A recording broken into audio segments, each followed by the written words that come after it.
to thank everyone for joining us today at the next talk on the IEEE online forum on climate change technologies. Our next speaker is Professor Matteo Spagnolo. He is a glaciologist at the University of Aberdeen and the director of the Scottish Alliance for Geoscience, Environmental and Society.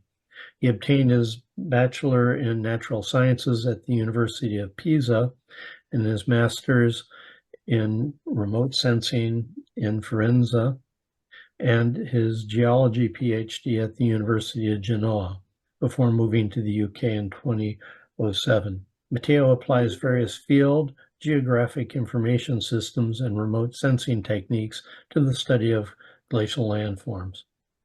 He'll be talking today about a perspective on climate change.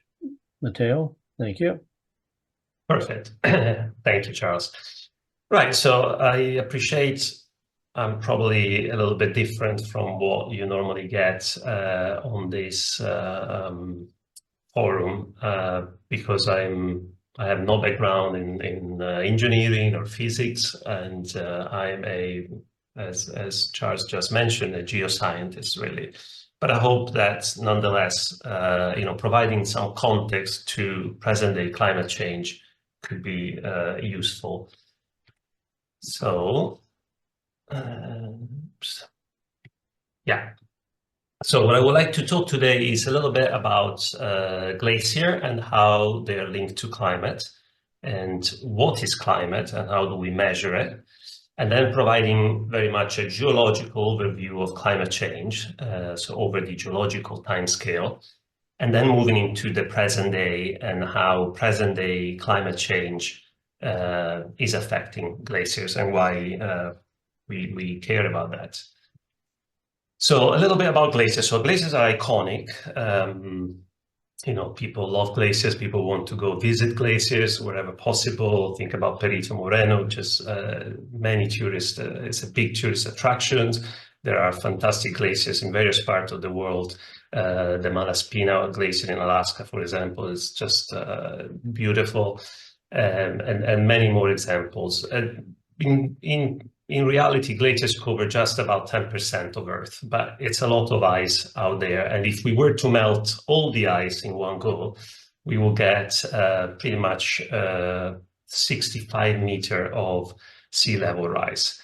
But I don't want to be alarmist here. There's nothing to be worried about, because really, before we melt all the ice on Earth, it's going to take millions of years. So nothing to worry about, but still plenty to worry in a sense, and I'll explain in a minute.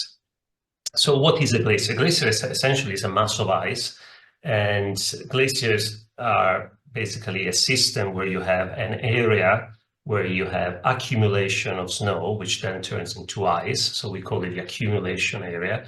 And then we have an ablation area, which is usually at the margin of a glacier, where essentially the ice is melting. And under its own weight, the mass of ice essentially flow from the accumulation area towards its margin. So in the marginal area, you have a lot of ablation, but there's continuous replenishing of ice that comes from the accumulation area. And the margin could be a water terminating margin. So in this case, there could be ablation as in terms of actual melting or sublimation, but there's a lot of water-related activity and what we call calving, essentially the formation of large iceberg that will then melt once they reach warming condition in the ocean. And the other option is a land terminating glacier, where essentially, as the word says, the glacier will terminate on land. So if we think about land terminating glaciers, which are the ones that I study myself, in a steady state, in a state where the glacier is in balance with climate, you can envision things like in this picture here, where you have the zone of accumulation up high on a valley and the zone of ablation or melting down the valley. But then if we change the climate, if we alter the climate, for example, we go into a cooling period, we will have more snow, and less ablation, and therefore the glacier will grow and advance. On the other hand, if we have a period of warming, we will have less snow over, for example, a year or 10 years time, and more ablation, more melting, and the glacier will shrink, and we say retreat. It's not actually retreating, it's withdrawing, really.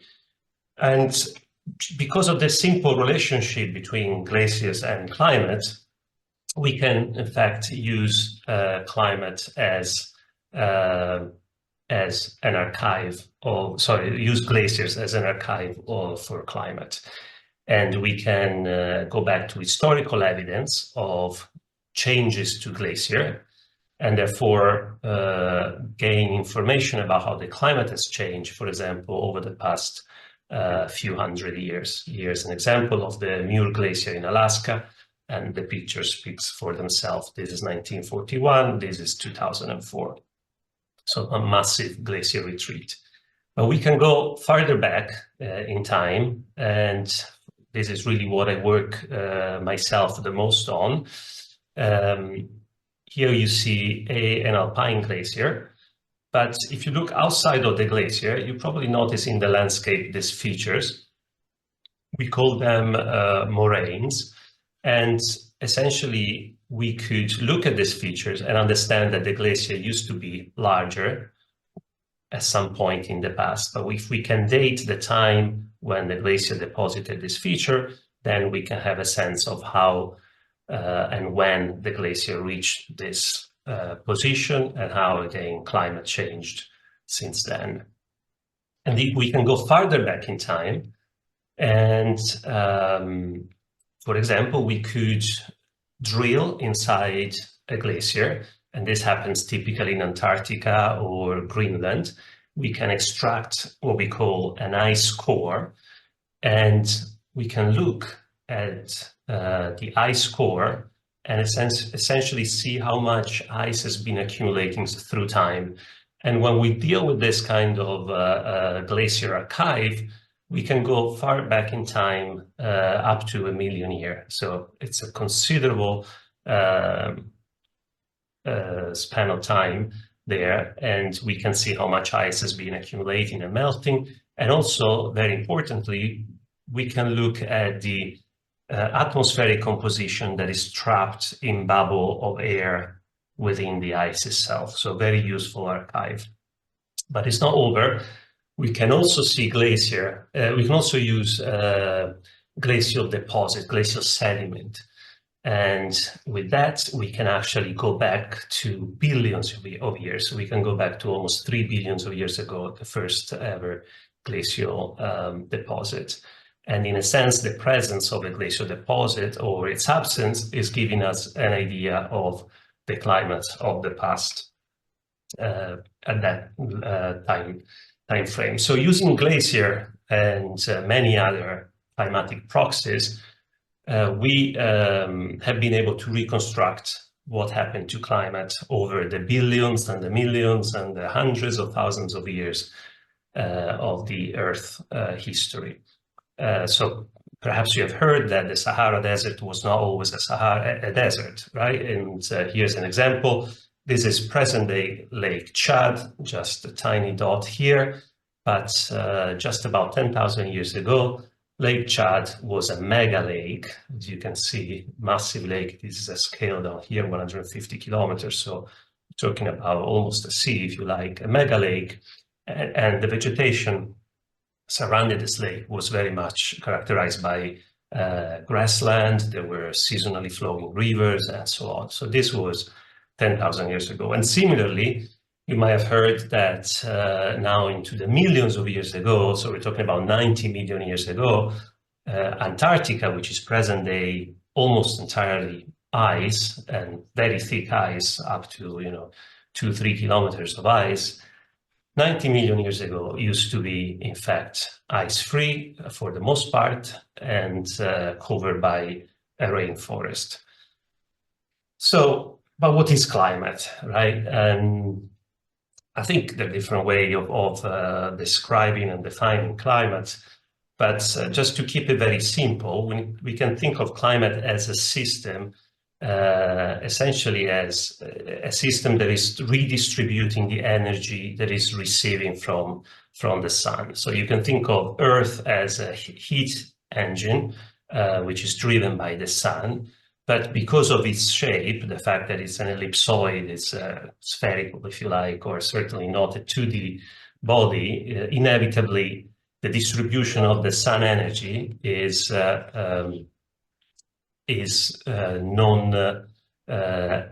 evenly distributed across the Earth's surface. So, for example, we all know that the intertropical area will receive more sun energy than the poles, right? So this uneven distribution of energy and heat means that essentially the system, the climatic system, will try to compensate it through a number of atmospheric and oceanic circulation cells and systems and currents and so on. So this is roughly what climate is all about. It's about this redistribution of heat around the Earth. And climate works, climate is affected by a number of forcing, and I'll mention a few in a minute, and is also characterized by a number of feedback mechanisms. So in terms of forcing, just two examples here. This one is very close to me because it has affected the glaciation of the past 2 million years, and it's basically down to the fact that the orbit of the Earth is not constant over time. So what we call eccentricity will change the orbit, will make it more or less circular. The tilt of the Earth axis also varies over time.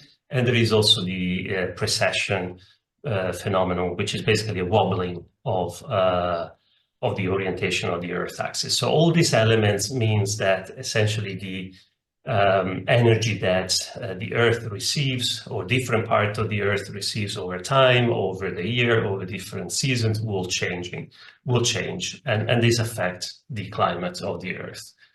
Another example is volcanic forcing. Now we know that volcanoes have an effect on glaciers, but let's ignore that for a second. But if we have a volcanic eruption in the medium to long term, you'll end up having quite a bit of aerosol being produced and in the stratosphere, and that is effectively going to act as a barrier to the sun energy. So it will reflect a fair amount of solar flux back from where it came. And so that will effectively cause a cooling of the Earth. So, for example, one of the largest recent eruption of the Pinatubo in 1991 cooled the Earth, the entire Earth, up to 0.5 degrees for about 3 years. So this is another example of volcanic forcing, but of climate forcing. But there are many others, of course. Just two of them, actually 3 of them. Of course, this is the elephant in the room. This is the greenhouse forcing, and I think probably I don't really need to explain this to you. We all know what this is about, and perhaps a couple of key points about greenhouse forcing. First of all, is that we need it, so there wouldn't be any life on Earth if we didn't have greenhouse gases in our atmosphere. So that's a good thing to some degree.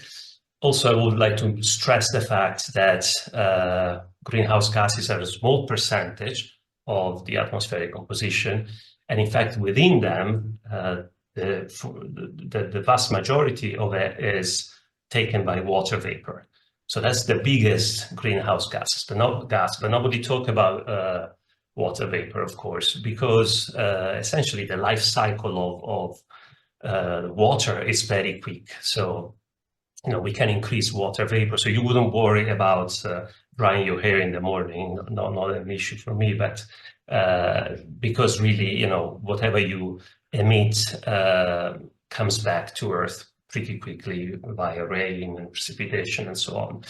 We tend to focus instead a lot on CO2, which is a small percentage of the greenhouse gases, although it's the one that we as human control the most. And the reason is that CO2, unfortunately, has a much longer life cycle. So it takes, up to a few hundred years for CO2 to be completely recycled and redissolved into the ocean once it's been released as a gas. And we do know from empirical evidence that CO2 and temperature are very closely linked. So now about the feedbacks, the climate feedbacks. Again, just a couple of examples. We have positive and negative feedback relative to climate. If we think about a situation where we increase temperature, then you will have more snow and ice melting. And what that means is that as glaciers disappear, as snows melt, as sea ice also melts, you have more darker surfaces revealed on the Earth's surface, and that reduces albedo. So in other words, when you have a very white or light colored surface, a lot of the solar energy will be simply reflected back. But if we have a dark surface, there's a lot of the energy that gets absorbed. So with albedo reduced, we have increased absorption, which leads then to further temperature increase. So this is a classic example of a positive feedback. An example of a negative feedback that perhaps not all of us are familiar with has to do, again, with climate warming. And typically, when you have increased temperature, you also have, at a global scale average, you also have increased precipitation and increased vegetation. And all these together lead to increased chemical weathering of rock. And essentially, this is the, if you like, dissolution of the rock. And you can see this simply by looking at monuments, old monuments. I'm from Italy, so I plenty of example of this where I'm from. You see, for example, here an example where the monuments slowly start to degrade, and that's simply down to the relatively mild acidity of the rain. But if you add to that the increased acidity of the soil and which comes from the vegetation and so on, that could, over time, over very long time, so we're talking about, probably thousands to millions of years, but that will lead to rock essentially weathering. And that weathering means that you'll end up having a lot of CO2 being delivered now as ions, but being delivered to the sea, where essentially trapped by microorganisms into their shells and then deposited at the bottom of the sea. And that is basically a form of carbon sequestration. And that means that there will be less CO2 into the atmosphere, and therefore you'll end up with some level of cooling. So this is the classic negative feedback. Now, how do we measure climate? How we measure? We all know how we measure it, so we use a thermometer, but how far back in time we can use with measurements? That's really the question to ask. And surprisingly, when it comes to temperature, which is the longest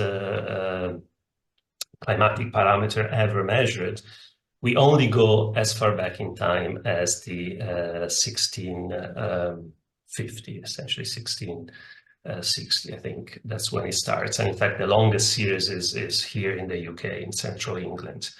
And as you see, naturally there are yearly fluctuations, there are daily fluctuations, there are seasonal fluctuations, there are yearly fluctuations. Remember that when we talk about climate, we're really looking into long-term averages. So really, if I have to look at this graph and think in terms of climate, what I will focus on is the blue line more than anything else. So these are direct climate measurements. If we talk about CO2, which is what climatologists tend to talk a lot about, we can only go as far back as the 1960s, so just less than a century of direct measurements. So how do we know things about like the Sahara Desert or Antarctica? Well, we use climate proxies, and I mentioned the glacier-related ones, but of course there's a lot more than just those ones.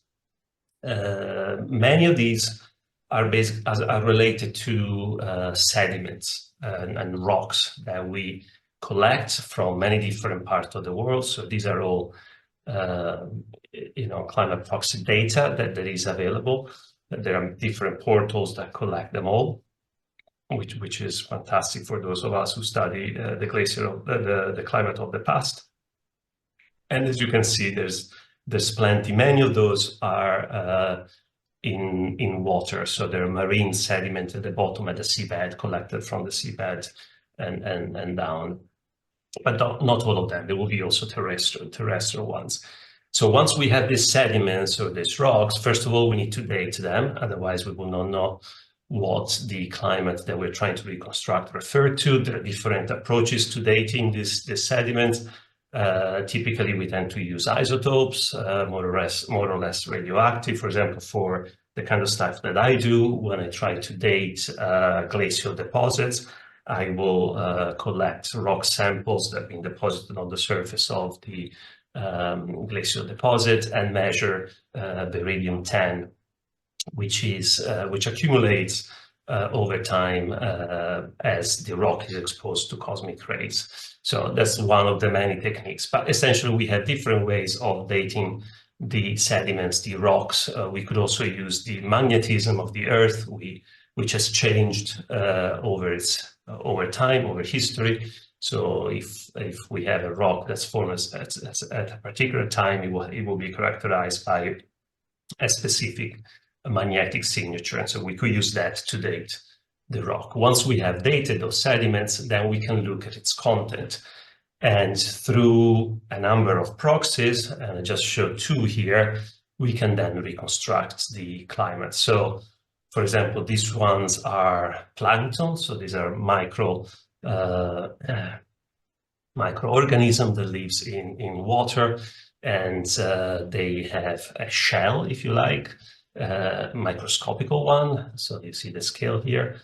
Beautiful, by the way. They're very, they're characterized by beautiful geometries. But regardless of that, these shells might have a content of different isotopic composition ratios that are indicative of the CO2 concentration, of the atmospheric concentration at the time when these shells were deposited. So we can get a sense of what kind of atmosphere we had back then. So with plankton, we can go as far back in time as 45 million years ago.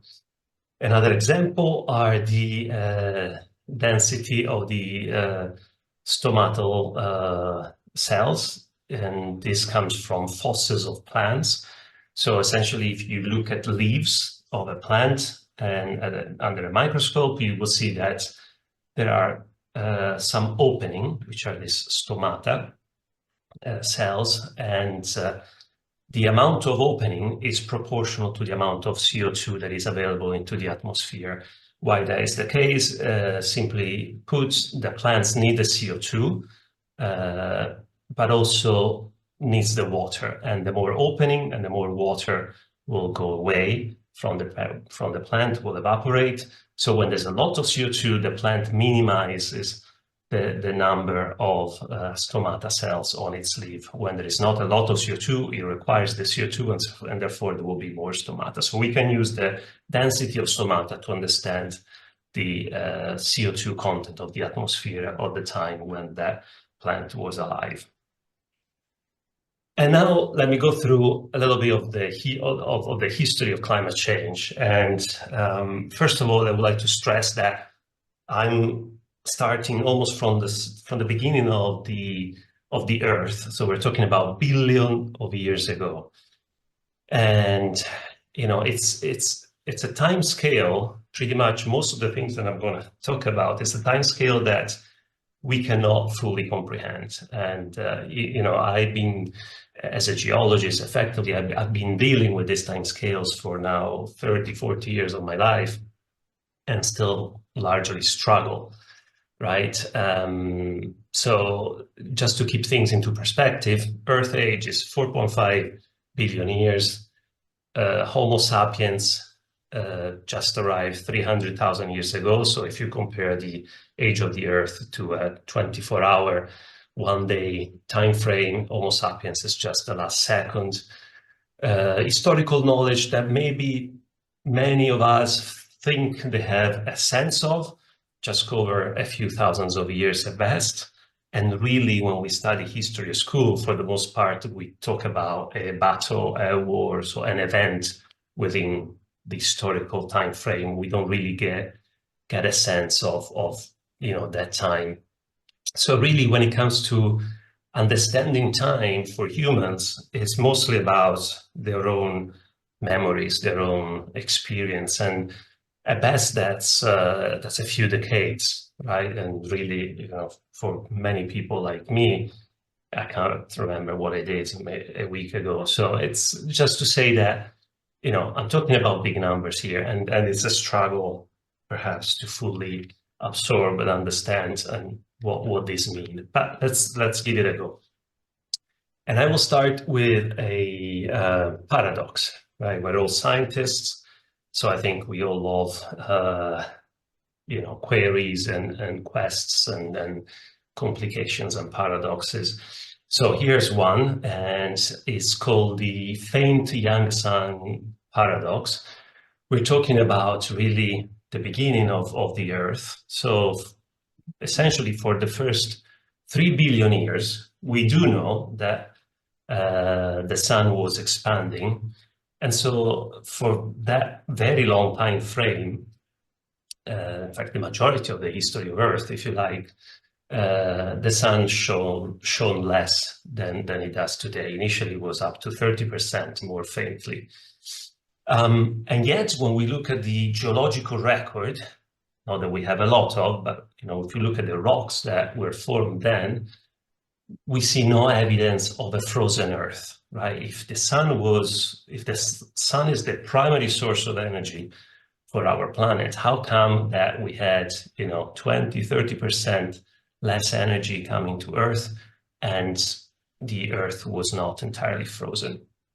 And what is the thermostat? So there must be a way that Earth was able to cope with this less amount of energy and yet not frozen entirely. And so there are different theories that have been put forward. Possibly there was a lot less land, and maybe there was a lot of volcanism, reduced chemical weathering, and so on. But the reality is that we don't really know what happened there. All we can say is that something was in place because the geological record seems to indicate quite clearly that there was not a widespread frozen Earth at the time. But let's now move into a time scale of hundreds of millions of years. And we look at the past 500 million years, right? So again, we can look at the geological record and at the climate proxies. So let me just touch base on the geological record of this time frame. This is when, for example, we have evidence that there were glaciations. So there were glaciers and large glaciers in Africa, which perhaps comes as a surprise to some of you if you're not familiar with this. How do we know this? Well, if we go present day in front of a glacier and we look at bedrock, we see that there's a lot of striations. You see these lines here. And essentially, these are indicative of the flow of ice over these rocks, because the ice most likely had some rocks trapped inside it.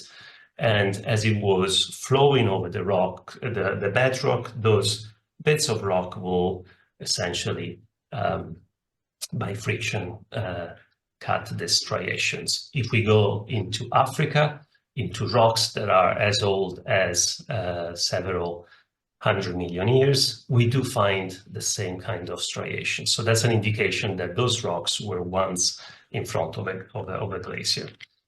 If we go to Antarctica, not for the same exact time, but within this time frame of the past 500 million years, If we go to Antarctica and we look at the fossils that we find in some of the rocks that are exposed, that are outcropping in Antarctica, we recognize that there are species of plants that are typical of rainforest. So again, this is an indication that Antarctica at the time was not covered in ice, and instead was very much a vegetated continent.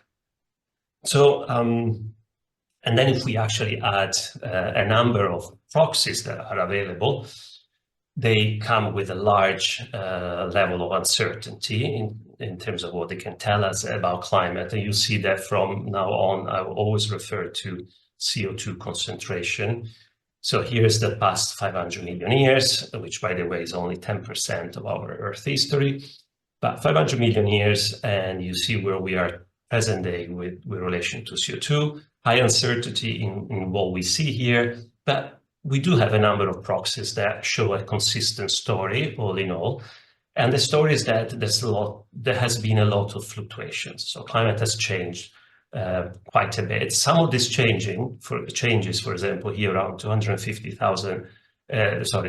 million years ago, were linked to dramatic mass extinctions. So about 95% of all living species disappear around this time. This is not the dinosaur one, which is far smaller. But you know, it's clear that climate was somewhat controlling the evolution of life. So really, paleoclimatologists will describe this as a period characterized by what they call icehouse or greenhouse state. So icehouse, essentially, most of the Earth was covered in ice, and greenhouse, most of the Earth was ice-free and covered, most likely in vegetation. So what was controlling climate at this time scale? Paleoclimatologists believe that it's tectonic for the most part. So to some extent, this is down to the fact that tectonic control the distribution of land. And so, for example, when we see evidence of glaciation in Northern Africa, including in the Sahara Desert, that's not where Northern Africa was at the time. Northern Africa was at the South Pole 450 million years ago. So some of the evidence, especially the geological evidence, can be explained simply by the land distribution, which changed over time because of tectonic.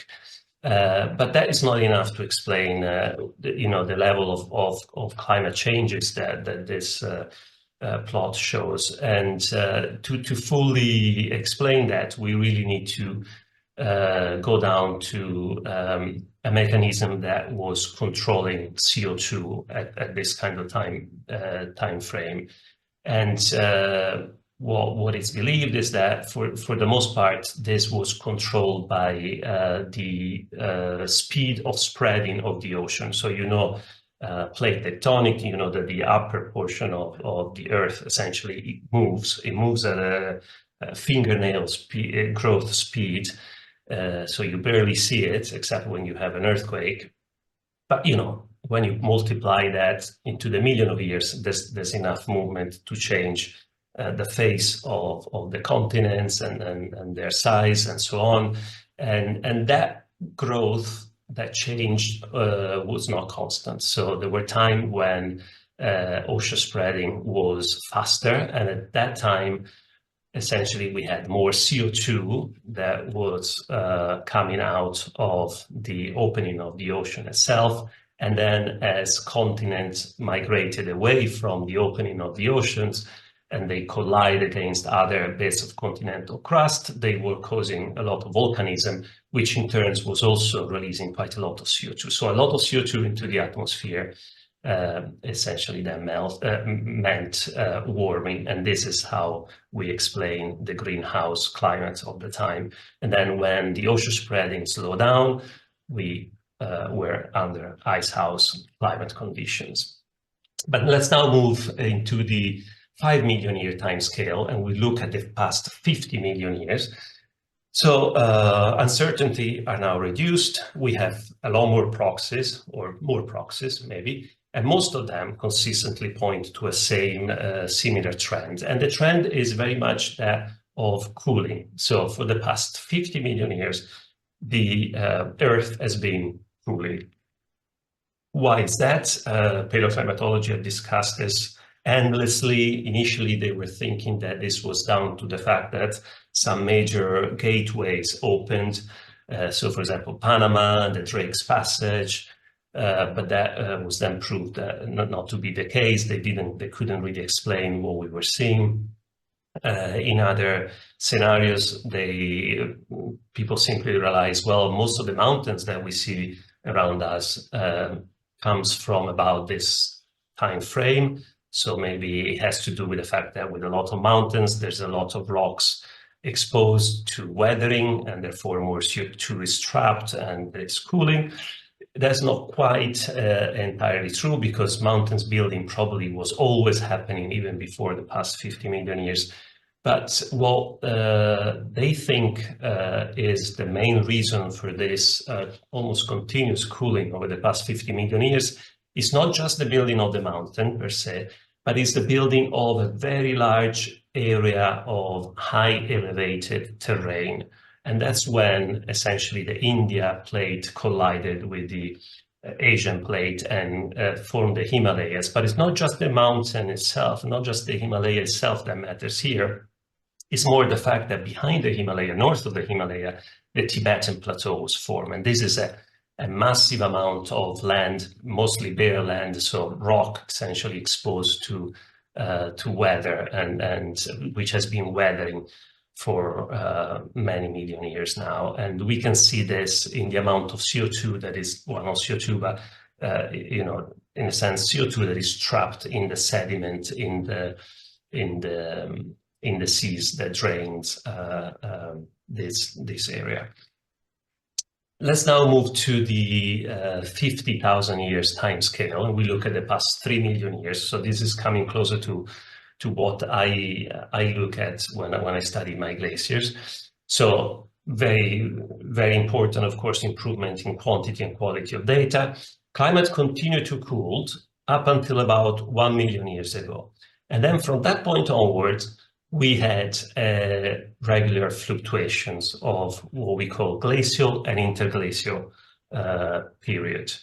This is a time when we also have probably what climatologists consider the best climatic proxy ever, which is the oxygen isotope, is the ratio between O16 and O18 found in marine microorganism shells.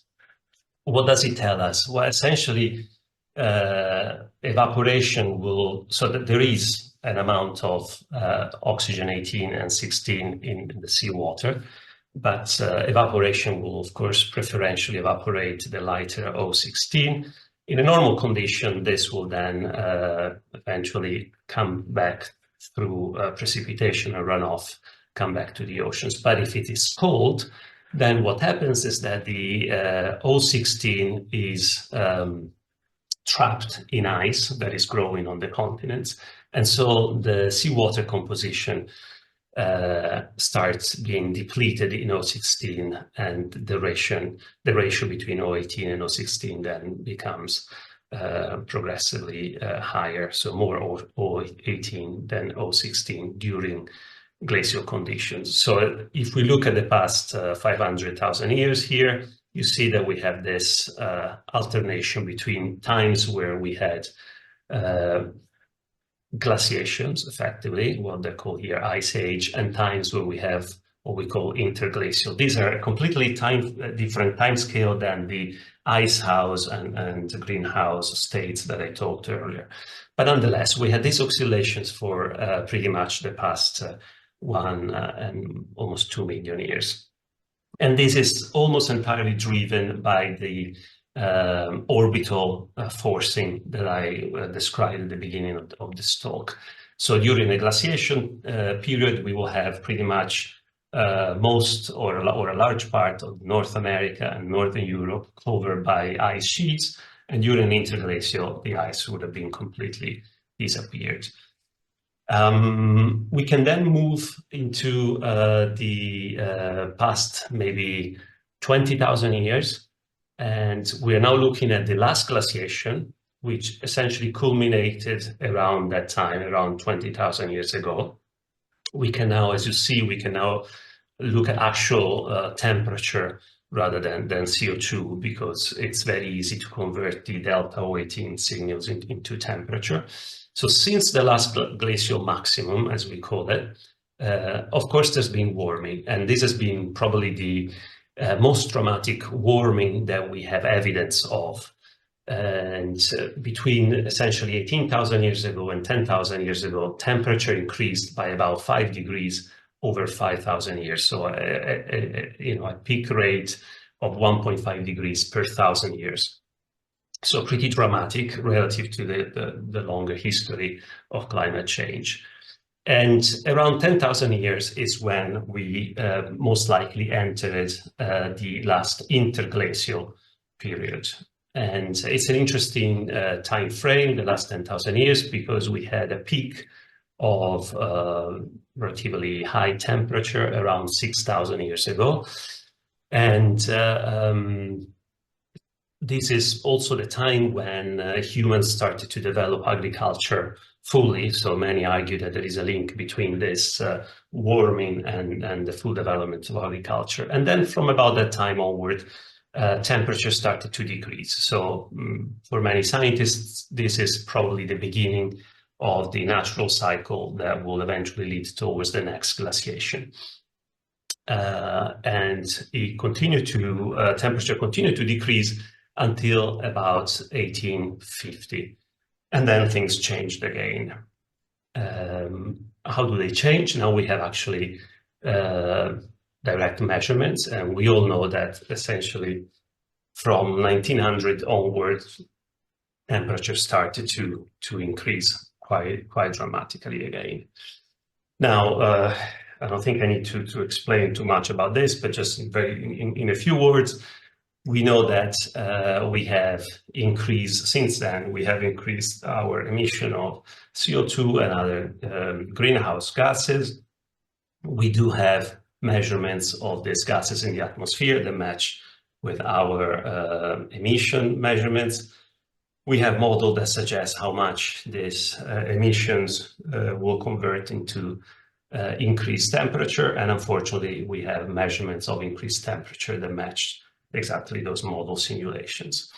So that's where we are now, and if we want to put this into a little bit of perspective, I'm not sure whether it's useful or not, bear in mind that these are different time scales, but essentially where we are now is in terms of temperature relative to the pre-industrial time, so relative to the temperature of 1850 to 1900, we are about 1.5 degrees warmer, and we are not far from the highest peak of the interglacial of the past 100,000 years. And if we look at a different scenario of where temperature might go in the future, it's very much possible that we'll reach temperature of that are comparable to what we had millions of years ago. So how is this climate change different from all the climate changes that we discussed before? The IPCC report, which is compiled by a number of scientists, mostly climatologists, will focus on 4 aspects. They will say that it's warming almost everywhere. And for the past 2,000 years, this is unusual. There has been warming, but it was not experienced everywhere. It's warming very rapidly, and personally, I think this is the scariest bit. The warming is reversing a long-term cooling, as we saw, from about 6,000 years ago, temperature has been cooling, and this is definitely reversing that trend. And it has been a long time since it has been this warm, at least 125,000 years ago, well, at least 6,000 years ago, but we're now leading towards temperature that were typical of 125,000 years ago. I will say that if we compare this to the increasing temperature that we had from the last glacial maximum to the beginning of the interglacial, that was about 1.5 degrees Celsius over 1,000 years. And where we are now is at 1.5 degrees Celsius of increased temperature over a period of 125 years. So it's a magnitude of difference. Sometimes these plots do not show this at all because they're different time scales, but really is dramatic. And one might say, well, perhaps we experienced similar warming before, we just didn't have the right resolution to see that. That's possible, to be fair. And what we know, though, is that for the past 2,000 years, certainly we had the resolution, and what we see recently is absolutely unprecedented. And I will say that, what the history of climate tells us is that there are negative feedback in place, and probably in the long term, this will kick off. They probably already started to kick off, and eventually will control the warming, will limit the warming. But those most likely operate at a time scale that is orders of magnitude larger than the anthropogenic climate forcing. So finally, the last few slides, I would like to go back to the beginning of the talk and see what this present-day climate warming is doing to the cryosphere, to the ice and snow of our planet. So ice, of course, and snow are melting, which is inevitable when you warm the climate. But what does it mean exactly? Well, first of all, glaciers are disappearing, and perhaps in a bit of a folkloristic way, you might have heard of the news of people in Iceland and in the Alps holding funerals for the disappearance of the glacier. And, that's kind of a community feeling about, a feature that perhaps was part of their life that is now gone.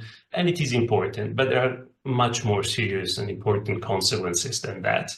So I was recently part of a paper that got published in Science, where we demonstrated, for example, that the retreating of glacier in Greenland is essentially leading to instability, and in this case, basically half of the mountain collapsed because the glacier, which used to put pressure against the valley flanks, have gone. Now the mountain collapsed into a fjord and creates tsunami that it was, something like 200-meter high. So these things are happening in places like Greenland, luckily where very few people live. But they're also happening, for example, in the Himalayas, and you might have heard of the Chamoli disaster, which killed several hundred people, and so on. So this is one of the issues. The other issue is that as glaciers disappear, that affect the amount of water that is available, for example, for agriculture. It means that initially, as glacier retreat, there will be and melt, there will be a lot more water and perhaps a lot of more flooding than we were expecting otherwise. And then eventually, once they're gone, there will be a lot less water. And also it means that if we had melting typically in the summer, when it tends to be arid in a specific region. And so the melting of the glacier in the summer was actually providing water at a period of seasonal aridity. Now that the glacier are gone, of course, that becomes pure aridity, and means that it's difficult to cultivate anything. As the ice is melting, and in fact, as the global ocean heats and expands, of course, one of the consequences is that the sea level is increasing, and that combined with weather, weather events like typhoons and so on, will essentially cause and is causing a lot of coastal erosion, which is a problem for many of the coastal cities and countries and lands that perhaps some of us live in. It also means that permafrost is reducing, so the permanently frozen part of the Earth, which actually trap a lot of methane gas, which is another greenhouse gas, is disappearing, and so this releases a lot of additional greenhouse gas, so positive feedback. which is certainly no good. And perhaps the most dramatic change, well, a change is in the reduction of overall snow across the globe, but really perhaps the most dramatic change is on the sea ice.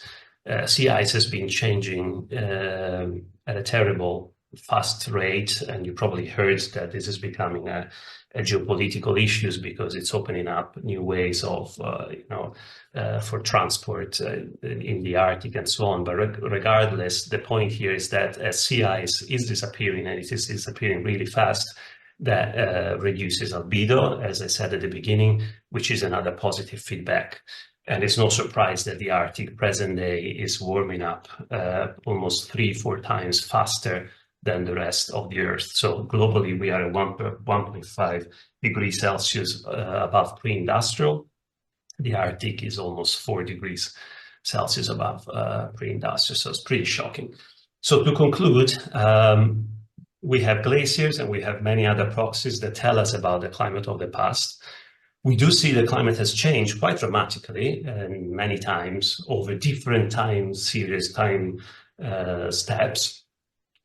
We know and we see evidence that there has been different climate forcing and different feedback mechanisms, including thermostats, so mechanisms that are negative feedbacks that are able to contain and limit a directional travel. So if it's warming, it will stop the warming or limit the warming. If it's cooling, it will do the opposite. We unfortunately see evidence that recent anthropogenic, so human-induced warming rate is very much unprecedented. That is having a dramatic effect on the cryosphere, which has then, unfortunately, many negative consequences for humans. And perhaps if we want to learn a lesson from the history of the climate of the past, is that climate has changed, but the planet has natural ways of dealing with that.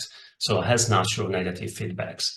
And I think these are acting already, and they will continue to act. And so it's not that the Earth will continue to warm endlessly and it will be the end of life on Earth.